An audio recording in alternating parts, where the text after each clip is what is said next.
मैं आपकी मेजबान खदीजा हसन हूँ और इंसानी नफ्सियात के इल्म की तालिब इल्म हूँ। आइए आज हम अपने जज्बात को महसूस करने का फन सीखते हैं। जब लोगों को समझाती हूँ ना तो मैं उनको कहती हूँ कि अपनी फीलिंग्स को अगर हम फिजिकल तबीयत या बॉडीली नीड से कंपेयर करें तो दैट्स ऑल वी नीड। जैसे जैसे हम अपने हर जज्बे को या एहसास को कबूल करने की तरफ बढ़ते हैं, हम ऐसे कौन से तरीके अपना सकते हैं जिनसे हम इन एहसासात पर काबू पा सकते अपने एहसास को कंट्रोल करना थोड़ी सी इम्पॉसिबल बात है क्योंकि वो कंट्रोल नहीं हो सकते। हैं। जज्बात पे जब्त या इमोशनल रेगुलेशन में जहन साजी या माइंडफुलनेस का क्या किरदार है? और ऐसी दुनिया में हम्म। जिसमें एक तेज रफ्तार जिंदगी है, जिसको एक तेज रफ्तार को जिंदगी को फोकियत दी जाती है, हमें उसमें जहन साजी या माइंडफुलनेस के कौन से टूल्स इस्तेमाल करने चाहिए?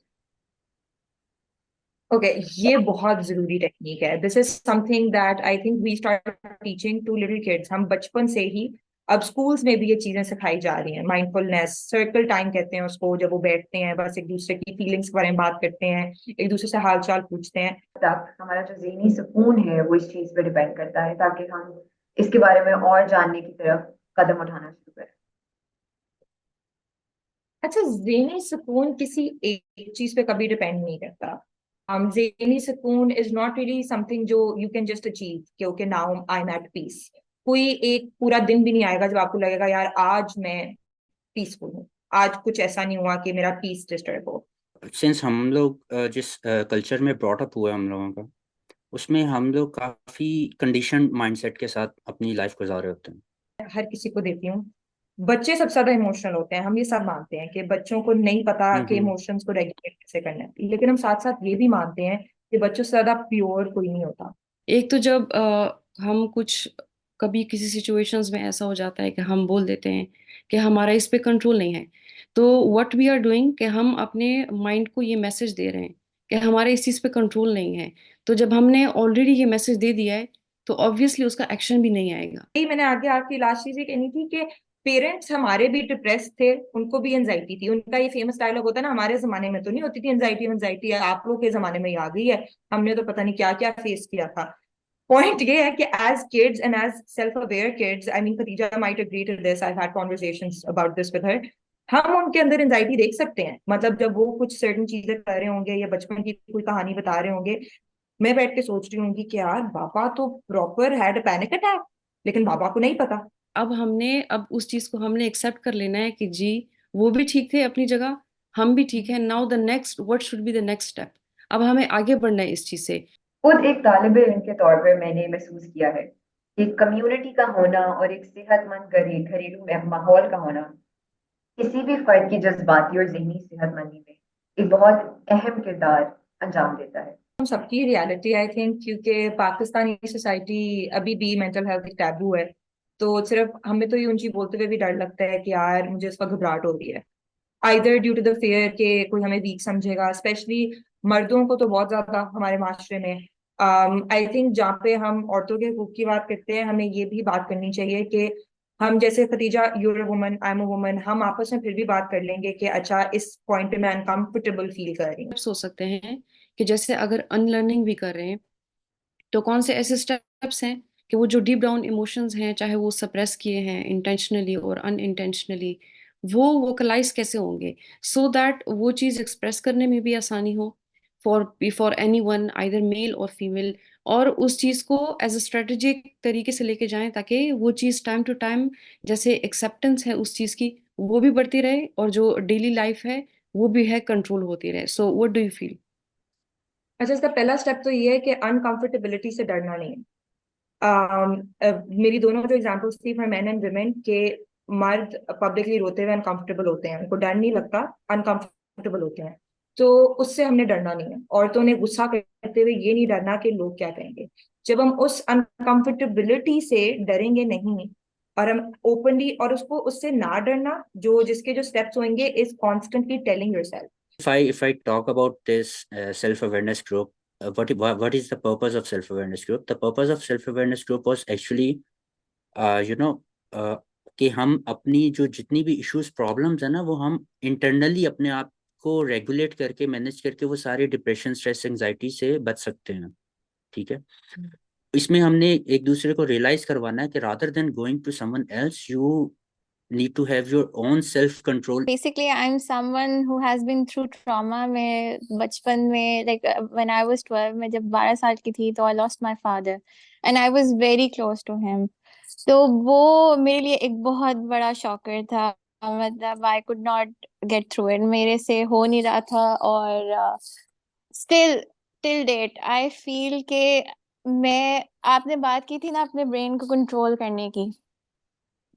आई फील कि मैं ओवर कंट्रोल करना शुरू हो गई हूँ. आई नॉट फ्रॉम नाउ, तब से ही जब मेरे पहले तो एक्सेप्टेंस नहीं आ रही थी, जब बहुत देर बाद एक्सेप्टेंस आई और मेंटल हेल्थ की तो कोई उस टाइम पे चीज ही नहीं थी. मतलब कोई कंसिडर ही नहीं करता था कि बच्चों को जरूरत है या क्या. एंड देन जो वेटरन्स होते हैं ना, जो people who come back from war, even अगर वो अपने घर में in the safety of their own house रह रहे हो ना, तो वो साइड टेबल के दराज में ना एक गन रख के सोते हैं, क्योंकि उनको लगता है they want to always be prepared because they have been through such a traumatic experience. और उनको होता है कि तब तो मुझे नहीं पता था, अब मुझे पता. रियली गो आपने जो फॉर इट. एग्जाम्पल दी थी डायबिटीज की, तो मैं उससे रिलेट ये कर सकती हूँ कि मतलब मैं अपने अबू से कहती थी, he used to smoke a lot. तो I used to ask him, मैं उनसे कहती थी कि आप मेरे से प्रॉमिस करें that you will leave smoking, right? तो वो कहते थे when you will turn 12 I leave smoking. तो I used to blame myself कि जो मैंने वो प्रॉमिस लिया था ना, उसकी वजह से he is no more, because he could not leave smoking and he just left the world. हर चीज समवेयर कम्स फ्रॉम बचपन, क्योंकि बचपन में हम इतने प्योर होते हैं और सैडली हमें समझाया नहीं जाता इमोशंस क्या हैं. कि हम कहते हैं वो बच्ची 12 साल की थी, इसको तो बताने की जरूरत ही नहीं है कि डेथ क्या है. पर actually that's not the case.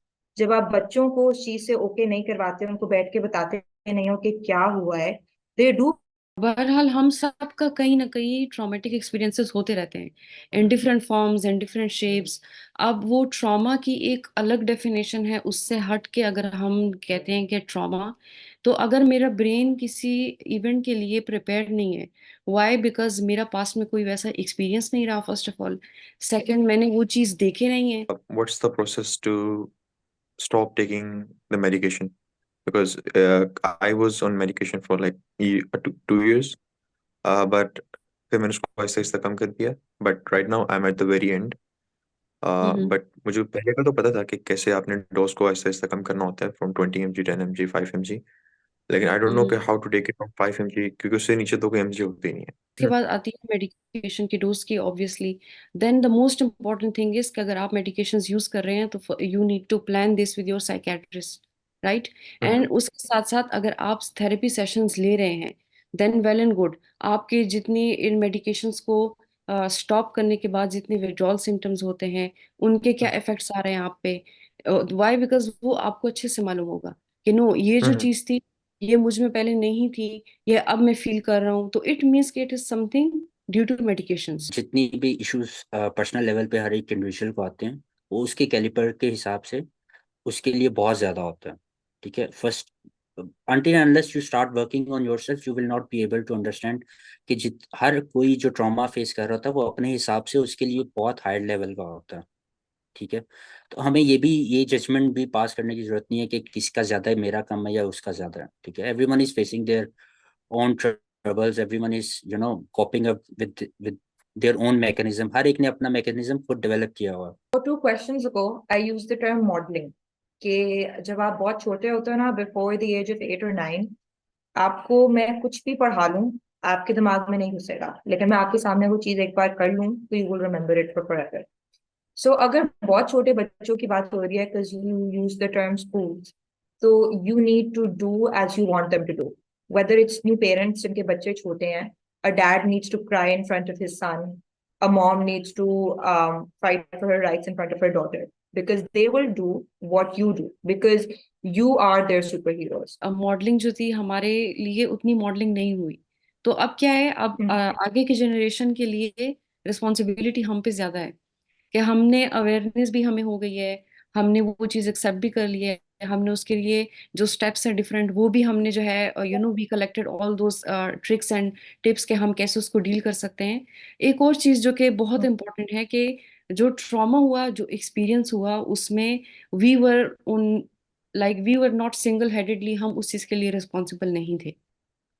असल में मसला ये है कि our elders they were a different generation. हमारे बच्चे जो हैं वो they are overly sensitive. And why is it like I often think sometimes that why does it come हमारी responsibility क्यों है, you know, to change the whole world? Like it they are going through something and our children are going through something, and I know it's been realized now कि हमें इस तरह behave करना चाहिए, but you know we have so many responsibilities other than, you know, teaching emotional intelligence to children. So why now? I mean, and fine, if you if it needs to be now, my question is it's been working for 6,000 7,000 years, and I mean, why is it such a big deal now?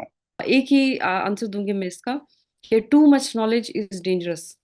तो हमारी वो वाली situation हुई हुई है कि वो knowledge बहुत ज्यादा है, तो अब हमसे कभी गलतियां हो जाती है, हमें समझ नहीं आ रही होती कहाँ से कंट्रोल करें, किस चीज को स्टॉप करें, किसको पॉज करें, किसको जो है प्ले करें. तो we are just stuck there, और हम कोशिश भी करें कि उस चीज के साथ डील करें, और ऑल्सो हम उस चीज से जो है इफेक्ट भी हो रहे हैं. So, a study I read said that it takes 4 generations to heal from a war, right? So, by 4 generations, I hope you get what I mean, like the kids that went through it, their kids, and then their kids. So, sadly, we are the 3rd generation living in Pakistan, talking about people who lived in Pakistan, the subcontinent basically, and our kids will be the 4th, right? Why it takes 4 generations is because it takes that amount of time to heal. हम कह जरूर रहे हैं कि why us, but at the same time, then we can also ask कि why did we have a better life than our parents? At least हम अपनी life उस तरह से बेहतर करें कि हमारा जो सराउंडिंग सर्कल है, जो हमारा ऑरा है, उससे दूसरों को एक पॉजिटिव एनर्जी मिले जो कि हमें शायद दूसरों से नहीं मिल सकी. मेडिकेशन से बहुत जल्दी मेडिकेशन स्टॉप भी कर दे, which he is maybe he is not expecting that. Why? Because उनके लिए ये चीज़ ही मुश्किल हो रही है कि क्या इस चीज़ की पॉसिबिलिटी है या नहीं है, मेडिकेशन स्टॉप हो सकती है या नहीं हो सकती.